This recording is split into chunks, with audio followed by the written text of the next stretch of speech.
Welcome to the channel everyone. So today in this video we are gonna solve the question paper of Croc 1 Medicine 2020. Croc 1 Medicine 2020. Yeah, previous year paper.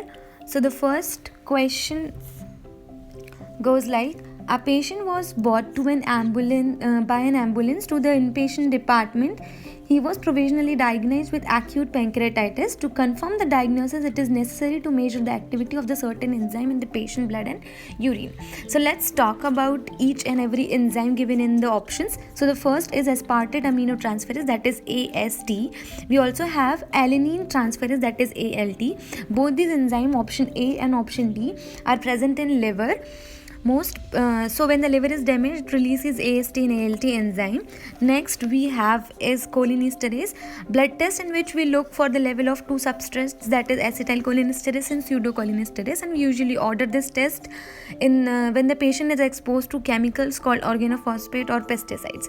So alpha amylase, yeah, it is a direct indicator of pancreatitis. It is abnormal. If the alpha amylase is abnormal, it indicates pancreatitis. Lactate dehydrogenase, it's present in almost in every cells. We will talk about this in more detail in the next question. So the next question we have is on LDH itself. Blood test of a patient reveal albumin content of 20 gram per liter and increased activity of LDH5. These results indicate the disorder of the following organ. So LDH is present in almost all cells. So let's talk about LDH in detail. So that is, LDH helps to determine the tissue damage, and it exists in 5 forms. So when the tissue is damaged, LDH will be there, and it has 5 forms: LDH1, LDH2, 3, 4 and 5. So the LDH1 predominantly found in heart muscles and RBCs. So if there is any damage in heart muscles, LDH1 will be increased. LDH2 we found in WBCs, LDH3 we found in lungs, and LDH4 predominantly will be seen in kidneys, placenta and pancreas. Yes, LDH4 will be in kidney, placenta and pancreas. And the last one, that is LDH5, we usually found in liver and skeletal muscles. So LDH1, 2, 3 and 5, just learn them very nicely. In this question they talked about LDH5. Maybe this year they will ask you about LDH1, 2, 3 or 4 any. So here it's directly written LDH5 is increased, so it's the liver. So in option number 1 it's lungs. The LDH3 is present in kidney, LDH4 is present in heart, LDH1, and in spleen, LDH4. So this is the direct question. If you know about the LDH, you can do it very nicely. So the next question is, a 25-year-old woman complains of distortion vision. Examination revealed a defect in accommodation. The pupil is dilated and unresponsive to light. What muscles are functionally disturbed? So it's directly written there is a defect in accommodation. So and the pupil is dilated. That means the sphincter muscle is not working. That means the muscle which is responsible for the contraction of the pupil is not working. That means that is why the pupil is dilated. So let's talk about each and every muscle which is given in the question. So ciliary muscle, which is present on both sides of the lens in the eye. Ciliary muscle basically is for the accommodation. It changes the shape of the lens, so it is involved in the accommodation reflex. So automatically option, if you see the question, in the options where there is no ciliary muscle, it is eliminated automatically, because in the question they talked about accommodation disturbance, and only ciliary muscle cause the accommodation. So option number A and C are eliminated. Okay, so let's talk about the other, that is iris sphincter muscle. We also call it pupillary sphincter. It constricts the pupil in bright light. And next is iris dilator muscle. It is opposite. It increases the size of the pupil and allow more light to come in. Then we talk about superior oblique. It is involved in torsion, that is internal rotation, depression and lateral rotation. So the option D is more appropriate, because it has iris in sphincter muscle and ciliary muscle, which is involved in accommodation. So the next question is question number 4. One of the cause of pernicious anemia is a disturbed synthesis of transcoding Castle intrinsic factor in the parietal cells of the stomach. What substance is called Castle extrinsic factor? They called above they written Castle intrinsic factor. Now I will tell you what is pernicious anemia. It is the deficiency of vitamin B12. So we have two type of factor, that is extrinsic factor and intrinsic factors. So two types of factor, extrinsic and intrinsic factor. Extrinsic factor is vitamin B12 and intrinsic factor is glycoprotein, which is produced by the parietal cells of the stomach and which is necessary for the absorption of vitamin B12.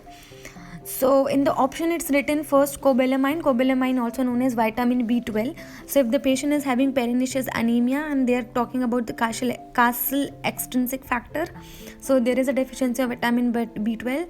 Folic acid is vitamin B9, that biotin is vitamin BH, riboflavin vitamin B2 and pyridoxine is vitamin B6. Just learn the names of the vitamins very nicely, because maybe they will ask you next time for another vitamin. So the next question we have is proliferation of the connective tissue in a liver parenchyma fibrosis that result from chronic disorder cause a blood flow disturbance in a classic hepatic lobule. Describe the blood flow direction in these lobules. So let's have a structure of the classic hepatic lobule. So classic hepatic lobule has a hexagonal structure. So on each side, on the periphery it has a triad. This triad composed of three things, that is hepatic artery, portal vein and bile duct. So this and the center we have a central vein.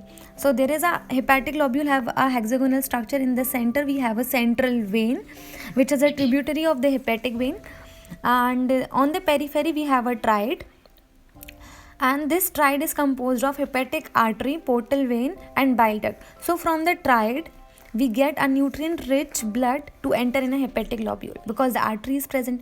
So obviously triad is present on the periphery, so the blood will move from periphery to the center. So this is very direct question if you know the structure.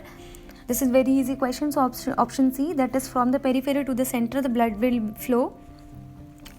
So the next question we have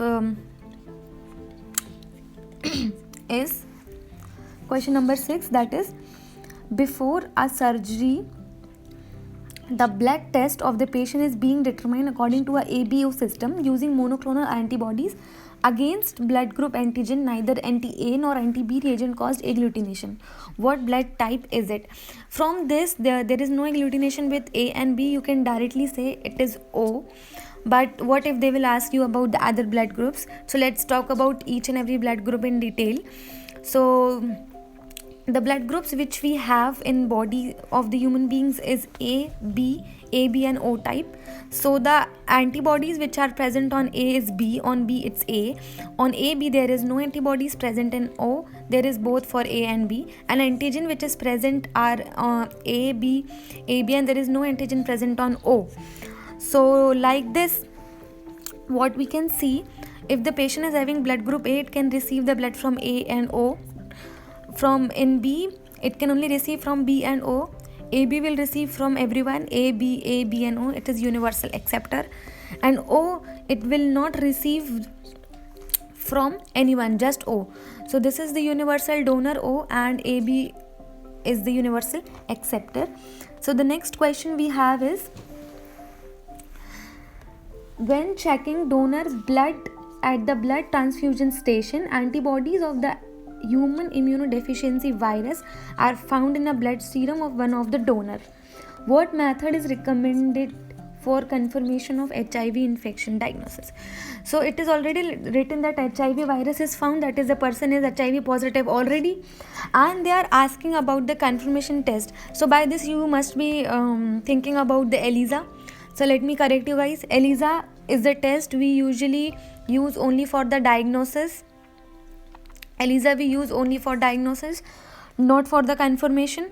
So the patient is already diagnosed with HIV, that means he already went through the ELISA test. Now we just have to confirm. So for the confirm we use Western blot, that is immunoblotting. So the option B will be the correct answer. For the confirmation we use Western blot. So the 8th question is, during the surgery with application of inhalation narcosis and muscle relaxant, the anesthesiologist noticed rapid increase of the patient body temperature to 43 degrees Celsius. What pathology developed? Guys, if you know the simple meaning of these words, this is very easy question.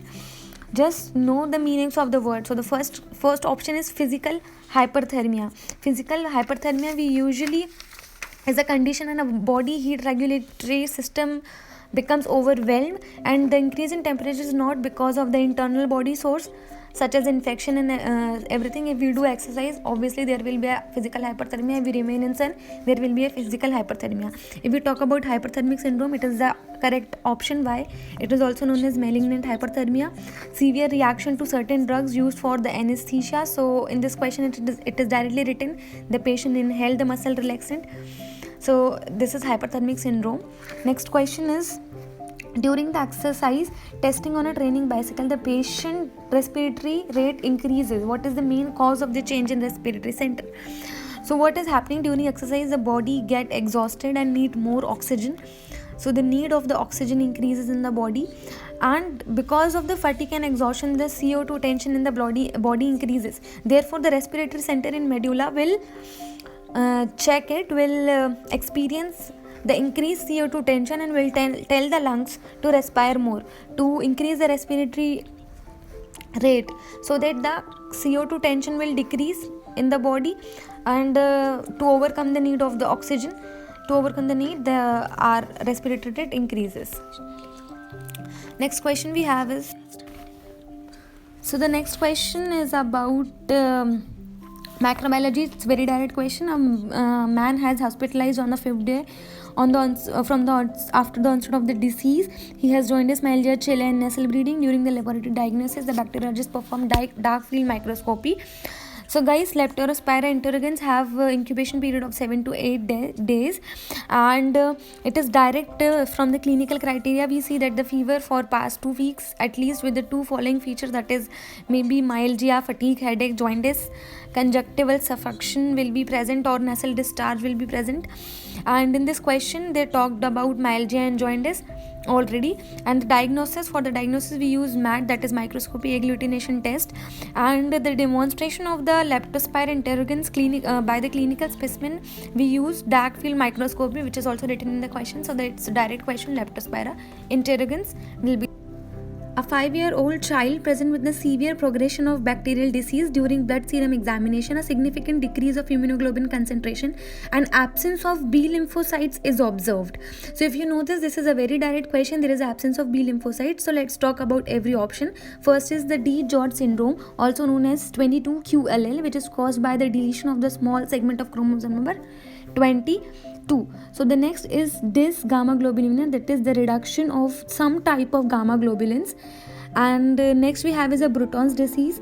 Bruton's syndrome is an X-linked A gamma globulin, and there is an absence of B cells. So this is the correct option, that is absence of B cell. So what is Swiss type A gamma globulin? Swiss type, it's a congenital disorder in which both humoral part of the patient immune system and the cells involved in immune response fail to work properly. And in the Lewis-Barr syndrome, there is this is a rare autosomal recessive disease, and it has nothing to do with gamma globulins. So the next question is, autopsy of a body revealed vaccine degeneration of the rectus abdominis muscle. In the terminal segment of the small intestine, there are ulcers 3 to 5 centimeter in diameter, and the ulcer wall are covered with crumbling grayish yellow substance. Edges are moderately raised above the mucosa. Weidel test is positive. So after reading Weidel test is positive, everything which is written above, whole story is useless for us, because we know that Weidel test is indirect agglutination test, which is used for diagnosis of enteric fever, also known as typhoid fever. Guys, always remember, if any disease is having 3 names, always remember each name, because Croc always do that. It gives different names. So enteric fever or typhoid fever, okay, just remember. So the next question we have is, a 15-year-old girl complained of rapid fatigability, weakness and palpitation. Blood test erythrocyte is 2.5 gram per liter, hemoglobin 50 gram per liter, color index is 0.6, and there is prevalence of microcytosis, that is hemoglobin, that is erythrocytes, which is smaller in number, smaller in size, and the blood serum is 5.4. Here I will tell you about more about anemia in detail. So guys, anemia we have of 3 types. If we talk about on the basis of color index on the basis of MCV. So there is microcytic anemia, normocytic anemia, and macrocytic anemia. Microcytic also known as hypochromic anemia, and macrocytic is also known as hyperchromic anemia. So the microcytic anemia, in which there is a color, if the color index is less than 0.8, it is microcytic anemia. If it's equal to 0.8 or 100, sometimes 100, that means 10, 0.10. And macrocytic, if it's more than 0.8. So microcytic anemia as a cause is iron deficiency anemia, and also in thalassemia it is microcytic anemia. Normocytic anemia usually caused by the chronic diseases and also by the glucose 6-phosphate dehydrogenase deficiency. There is also a question on this in CROC. And macrocytic anemia is because of the vitamin B12 and folic acid deficiency. So in this question they told that the color index is less than 0.6, and there is microcytosis. So the color index is less than 0.6 and there is microcytosis. So it is microcytic anemia, which is iron deficiency anemia. So the next question we have is, after a traffic accident, the lower limb of an injured person had to be amputated. For a long time, the patient was still feeling the amputated limb and intense unbearable pain in it. What type of pain developed in this patient? So let's talk about each and every type of pain. The first is the reflective pain. It is a pain which is perceived at the location other than the site of the pain stimulus. Next is the visceral pain. The pain receptors of the internal organ is stimulated, like in the abdomen or intestine. Then we have causalgic pain. There is a constant burning pain that results from injury at the peripheral nerve and is often considered a type of complex regional pain syndrome, and referred pain is exactly same as the reflective pain. Then we have phantom, which is coming from the body part which is no longer exist. Phantom pain is coming from the body part which is no longer exist. So in this question it is written that the person, it is amputated, that is it doesn't exist and he is feeling pain. So the correct option is phantom pain. So the next question is, a laboratory rat with chronic kidney failure has osteoporosis, pathological calcification of the internal organ, and arterial hypertension. These disturbances are associated with the increased activity of the following hormone. So calcification is there, that means increased calcium level is there. So the calcium level is always regulated by parathyroid hormone, that is PTH, and other that is T3 and T4. These are the thyroid hormones. If we talk about calcitonin, guys, it opposes the work of PTH. And adrenaline or epinephrine, it is a hormone which help in sympathetic nervous system. So the correct option is parathyroid hormone. Next is, a 26-year-old woman was brought into a maternity department. Considering the term of her pregnancy 40 weeks, she should have gone into the labor already. Examination determined that the uterine cervix is open but the uterine contractions are absent. The doctor gave her a hormone drug for intensification of the labor activity. Name this drug. If you have started the drug list which is exclusively made for the CROC examination, it is directly written that oxytocin is the hormone which is responsible for reproduction and childbirth. It induces the contractions in the uterus for the labor. So the correct option is oxytocin directly. The other options like hydrocortisone, it is a steroid, it calms the body immune response and reduce pain and swelling.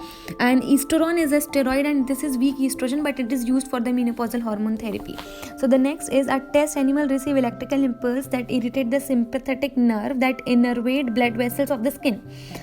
What reaction will it cause in the blood vessels? So it irritates the sympathetic nervous system. So the sympathetic nervous system activation promotes the vasoconstriction. It constricts the arteries and arterioles. It constricts the resistant vessels and increase the vascular resistance and decrease the blood flow, decrease the distal blood flow. And when it comes to the central body, it increase the vascular resistance and increase the arterial pressure, and therefore it causes constriction, and it is causing constriction in both arteries and veins. And in both arteries and veins constriction will be there. Why both? Why? Because adrenergic receptors are present on both arteries and veins. So the next question is, A 50-year-old man complained of hoarse voice and difficult breathing. Examination detected a laryngeal tumor in the region of the vocal cord. In this case, metastasis can spread to the following lymph nodes. So the right answer, I will tell you directly, it is a superficial cervical lymph node. Why? Because in the option you can see the submandibular lymph node. Submandibular lymph node is for the lower lip, floor, mouth, and apex. Submandibular is for cheek, cheek, side of nose, lower gums, and deep cervical is for the ear, back, neck, tongue, trachea, etc. So if we talk about the larynx, it is superficial cervical lymph node. From the diagram you can see. So the other options we have studied in the diagram. You just have to mark up the lymph nodes, guys, because in Ukraine specifically, they never, in anatomy, they never teach us about the lymph node. So if the questions come on lymph node, just learn them. I suggest you that to learn. Clinical instrumental examination of a patient allowed to provisional diagnosis him with the liver cancer. What protein is indicative of this diagnosis if it is present in a blood serum?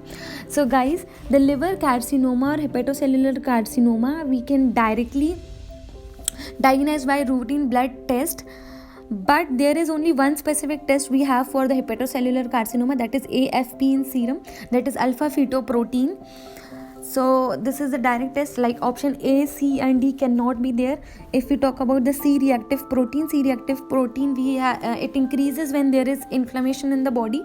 So guys, there are certain names of the test you should learn by the name of the disease directly, because they have been asked directly in the crock examination. Like previously we have studied the Vidal test, which is for the typhoid. We also studied about the ELISA. ELISA is for the diagnosis of the HIV, and if we have to confirm the HIV, we will go for the Western blot. So there are certain tests, just learn them to minimize the time, to save your time in the examination and utilize your time nicely. So the next question is, 10 days after the administration of antitoxic anti-diphtheric serum, a child with diphtheric develops skin rashes accompanied by severe itching. Body temperature rise up to 38 degrees Celsius, and the child develops pain in the joint. What likely cause these phenomena can be suggested? So skin rashes and severe itching, it is the symptoms of allergy. So let's talk about each and every. So the first one is anaphylactic reaction.